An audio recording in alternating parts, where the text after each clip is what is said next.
Eu vou falar sobre energia e sobre clima.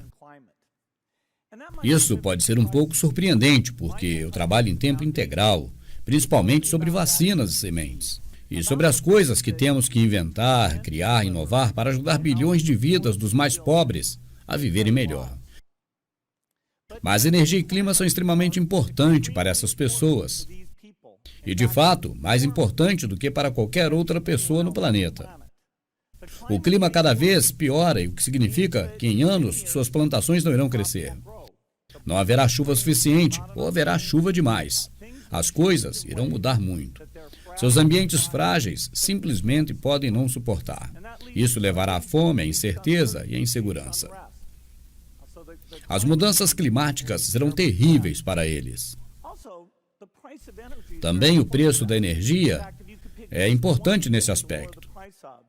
Na verdade, se pudéssemos escolher algo para baixar a pobreza ou reduzi-la, escolheríamos a energia, com certeza. O preço da energia tem baixado ao longo do tempo. Na realidade, o avanço de uma civilização é medido pelos avanços da energia. A Revolução do Carvão alimentou a Revolução Industrial. E até os anos 1900, nós víamos uma queda muito rápida no preço da energia. É por isso que temos hoje refrigeradores, aparelhos de ar-condicionados, podemos produzir materiais modernos e muitas outras coisas. E assim, nos países ricos, estamos com uma situação maravilhosa com a eletricidade. Mas ao fazermos a energia mais barata, e digamos que 2 vezes mais barata, nós precisamos de uma nova restrição. E essa restrição tem a ver com o CO2. O CO2 está aquecendo o planeta. A equação do CO2 é, na verdade, muito simples. Se você soma o CO2 emitido, isso leva a um aumento da temperatura. E esse aumento de temperatura leva a efeitos extremamente negativos. Efeitos do clima, e talvez pior, efeitos indiretos, os quais os ecossistemas naturais não conseguem se ajustar a essas rápidas mudanças. E assim acontece um colapso no ecossistema. A quantidade exata de como se mapeia, a partir de um certo aumento de CO2, a que a temperatura será e onde estarão os retornos, ela é incerta. Certamente há dúvidas sobre o quão ruins serão os efeitos, mas eles serão extremamente ruins. Eu perguntei aos melhores cientistas sobre isso. Nós realmente temos que chegar a quase zero na emissão? Não podemos apenas cortar na metade ou 1/4? E a resposta é que, até que cheguemos perto do zero, a temperatura continuará subindo. E isso é um grande desafio. É como um caminhão de 3,5 metros tentando passar por debaixo de uma ponte de 3 metros. E nós só podemos passar por baixo dela. Isso tem que chegar a zero. Nós emitimos muito dióxido de carbono todo ano. Mais de 26 bilhões de toneladas, cerca de 20 toneladas por cada pessoa. Para pessoas em países pobres, é emitido menos de 1 tonelada. Dá uma média de cerca de 5 toneladas por cada pessoa no planeta. E de alguma forma nós temos que fazer com que isso venha para a emissão a zero. Está constantemente subindo. E é só por diversas mudanças econômicas que, mesmo aplanando em tudo isso, temos que ir rapidamente deste aumento para uma queda, e uma queda até zero. A equação tem 4 fatores, um pouco de multiplicação. Então temos uma coisa na esquerda, CO2, que temos que zerar. Isso será baseado no número de pessoas. A média dos serviços que cada pessoa usa. A média de energia para cada serviço. E o CO2 emitido por unidade de energia. Então vamos pegar cada um desses fatores e ver como podemos fazer isso chegar a zero. Provavelmente um desses números terá que chegar a quase zero.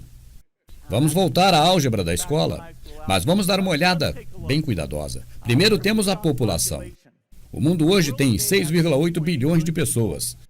Está indo para cerca de quase 9. E se fizermos um excelente trabalho com novas vacinas, a saúde, serviço de saúde e reprodução, nós podemos baixar isso para talvez 10 ou 15%. Mas nós vemos um aumento de cerca de 1,3%. O segundo fator são os serviços que usamos.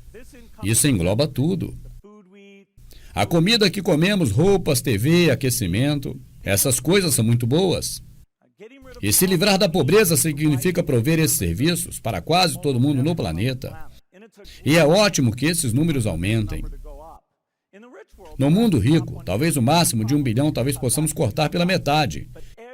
Mas a cada ano esse número, em média, vai aumentar. E assim, no geral, isso irá dobrar ou mais os serviços entregues por pessoas. Aqui temos um serviço extremamente básico. Você tem luz em casa para poder ler sua lição. E, de fato, essas crianças não têm. Elas não podem ler seus livros debaixo de uma lâmpada e vão para a rua. Agora, eficiência é energia para cada serviço. Aqui, finalmente, temos boas notícias. Temos algo que não está aumentando através de várias invenções, novos modos de produzir luz diferentes, tipo de automóveis diferentes, jeito de construir prédios. Há vários serviços que podem reduzir a energia usada. Até alguns serviços individuais podem diminuir em 90%. Existem outros serviços, como a maneira de transportar as pessoas, onde são brechas para melhorias, mas podem ser bem menores. Então, no geral, se formos otimistas, nós poderemos ter uma redução de um fator de 3 a 3, ou até talvez um fator de 6. Mas para esses 3 primeiros fatores, nós fomos de 26 bilhões para no máximo 13 bilhões de toneladas. E isso não é o suficiente. Vamos pegar esse 4º fator. Este é um fator-chave. Essa é a quantidade de CO2 emitida por cada unidade de energia. Então a questão é, podemos baixar isso para zero? Se queimarmos carvão, a resposta é não. Se queimarmos gás, a resposta é não. Quase todas as maneiras que produzimos energia hoje, exceto pela reciclável nuclear, emite CO2. Então o que teremos que fazer em escala global é criar um sistema novo. Nós precisamos de milagres da energia. Quando uso a palavra milagre, não estou falando de algo impossível. O microprocessador é um milagre, o computador é um milagre. A internet e seus serviços é um milagre. Então essas pessoas participam da criação de muitos milagres. Normalmente, não temos um prazo, onde você tem que criar um milagre. Normalmente esperamos uma oportunidade e as coisas acontecem, outras não. Este é o caso em que temos que dirigir toda a velocidade e fazer um milagre em linha de tempo bem apertada. Eu pensei, como eu posso capturar isso? Existe algum tipo de ilustração natural, uma demonstração que atiçaria a imaginação das pessoas? Lembrei-me de um ano atrás, quando trouxe mosquitos. E de alguma forma as pessoas gostaram daquilo. Realmente os envolveu na ideia de que vocês sabem, há pessoas que convivem com os mosquitos. Então, a respeito de energia, o que eu pude pensar foi isso. Eu imaginei soltar vagalumes. Seria a minha contribuição com o ambiente daqui este ano. Portanto, temos aqui alguns vagalumes. Me disseram que eles não mordem, na verdade, eles nem devem sair dali. Há todo tipo de soluções fajutas, como aquela, mas elas não crescem muito. Nós precisamos de soluções, uma ou várias, que tenham um enorme alcance e uma enorme confiabilidade. Embora haja muitas pessoas procurando por direções, eu realmente vejo apenas 5 que podem atingir os grandes números. Eu deixei de fora a geotérmica, fusão e biocombustíveis, porque esses podem trazer algumas contribuições, e se eles fizerem melhor do que o que eu espero, seria um ponto-chave. O que temos que trabalhar em cada um desses 5 fatores, e não podemos abrir mão de nenhum deles, porque eles parecem assustadores, porque apresentam desafios significativos. Vamos olhar primeiro para a queima de combustível fóssil, a queima de carvão ou de gás natural. O que precisamos fazer parece simples, mas não é. Isso é pegar todo o CO2 após a sua queima saindo da chaminé e pressurizá-la e criar um líquido e colocá-la em algum lugar e esperar que ela fique lá. Nós temos alguns pilotos que podem fazer isso a um nível percentual de 60 a 80, mas chegar à percentagem completa será muito complicado. E chegar a um acordo de onde essas quantidades de CO2 serão colocadas será difícil. Mas o mais difícil aqui é uma questão de longo prazo. Quem vai ter certeza? Quem irá garantir algo que é literalmente bilhões de vezes maior de que qualquer tipo de resíduo em termos nuclear ou outro? Isso é muito volume. Então essa é uma questão difícil. A próxima seria a nuclear, que também apresenta 3 grandes problemas.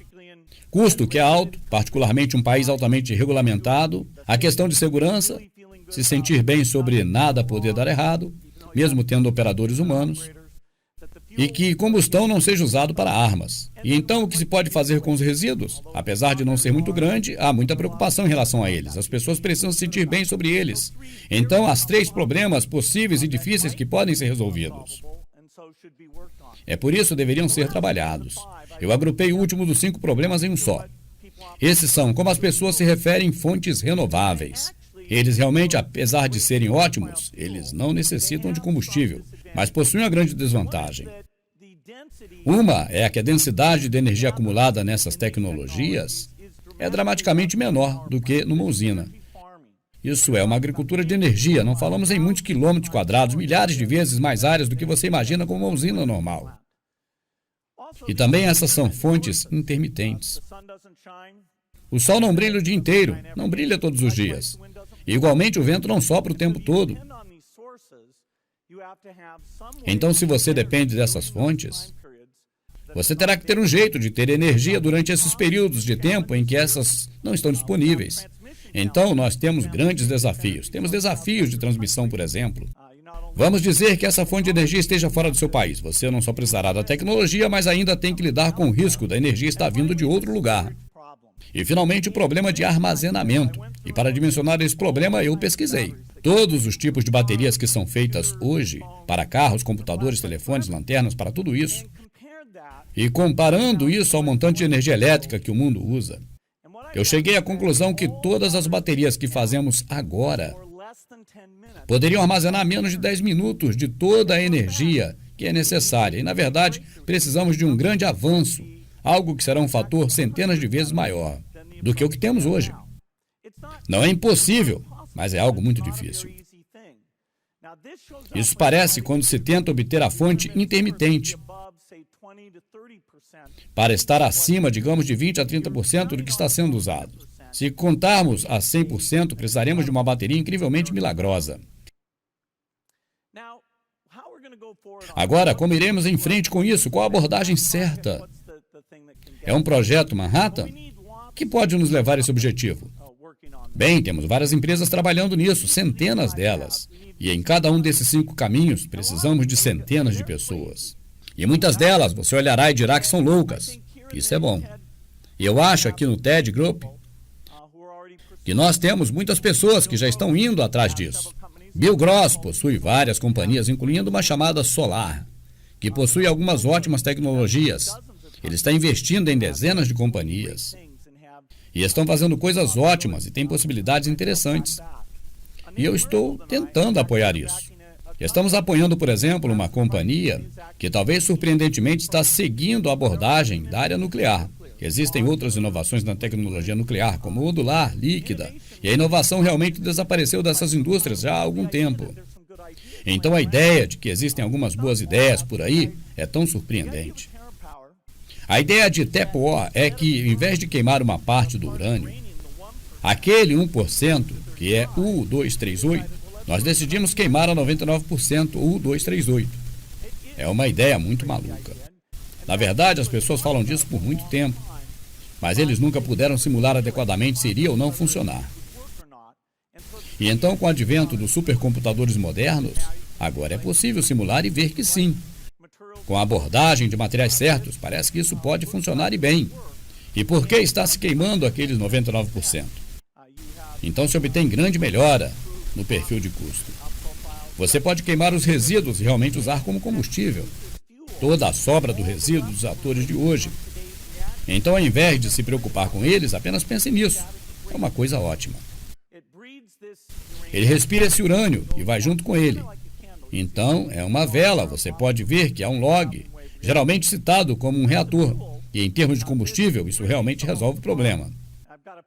Eu tenho uma foto aqui de um lugar em Kentucky, e isso é a sobra. Os 99% que eles tiraram, à parte, é chamado de urânio empobrecido e pode fornecer energia por todos os Estados Unidos em centenas de anos.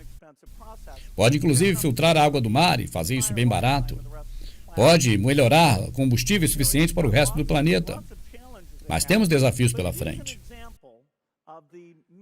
Isso é um exemplo das muitas centenas e centenas de ideias. Nós precisamos levá-las adiante. Então vamos pensar como deveríamos avaliar a nós mesmos, como nosso boletim deveria aparecer. Bem, vamos direto ao ponto. E depois vamos olhar para o intermediário. Ouve-se muitas pessoas falando nesta redução de 80% em 2050. Isso realmente é muito importante. Será que chegaremos lá? É que 20% será usado pelos países pobres. Ainda por alguma agricultura, como esperança, nós temos limpado florestas. Temos diminuído o cimento, então, para chegar a 80%. Os países desenvolvidos, incluindo países como a China, terão que trocar toda a sua geração de energia de uma só vez. Então, a outra nota seria se estamos implantando essa tecnologia de emissão zero. E se está sendo implantado em todos os lugares do mundo. Isso é muito importante. Há um elemento chave para fazer esse boletim. Então, voltando àquilo como o boletim de 2020 deveria aparecer, bem, de novo, devemos ter dois elementos. Nós devemos passar por essas medidas de eficiência para começar a ter reduções. Quanto menos nós emitirmos, menos será o total e, portanto, a temperatura será menor. Mas, de alguma forma, a nota para chegarmos lá, fazendo com que coisas que não levam a caminho nenhum acabe resultando em grandes reduções, precisamos da inovação desses novos avanços. É preciso mover os avanços na velocidade máxima. E podemos medir isso em termos de companhias. Podemos fazer projetos pilotos, casas regulatórias. Livros foram escritos sobre isso. Al Gore, por exemplo, escreveu A Sua Escolha, e outros livros famosos também foram escritos. Isso pode ser discutido amplamente, porque precisamos de um amplo apoio político para isso. As coisas devem ser juntadas, então isso é um desejo. Um desejo muito concreto de inventarmos esta tecnologia.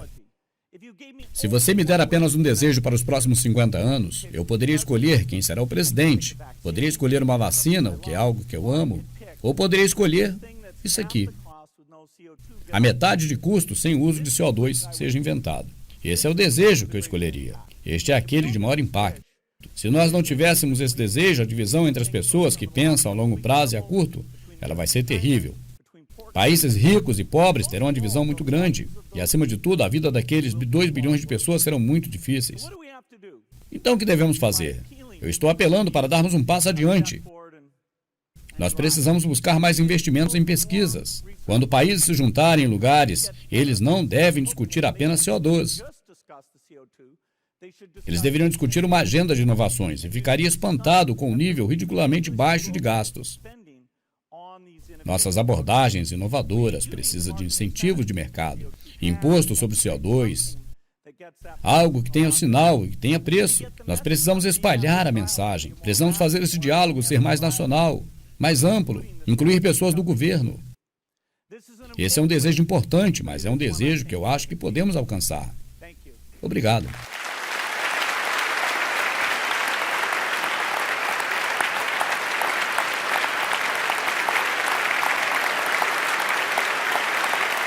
Thank you.